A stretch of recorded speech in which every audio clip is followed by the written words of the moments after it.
আম খায়গা। নমস্কার, রাধে রাধে। সবাই কেমন আছেন? আশা করুন তো সবাই ভালো আছেন। তা আমার একটা স্পেশাল জিনিস খামো।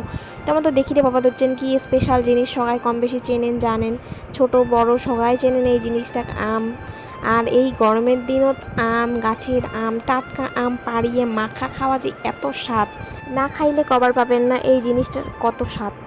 তা সবাই মিলিয়ে গাছের আম পারলং, পাড়িয়ে হেলা হচ্ছে আম খসা দিয়ে আমগুলো কুচু কুচু করে ঘষিলং, ঘষিয়ে তারপরে নুন ঝাল চিনি তারপরে ঝালের গুঁড়া আরও মেলা কিছু আরও বা কী দিল বিট লবণ ওগুলো দিয়ে সব মিক্স করলুম একসাথে। মিক্স করিয়া সবাই মিলিয়ে এই যে পাড়া দাদা ঠাদা তারপরে জ্যাঠুর বেটা কাকার বেটা সব দাদা মিলিয়ে দিদি মিলিয়ে মাগো ঠাগো সবাই মিলিয়ে বসলো আম খাবার।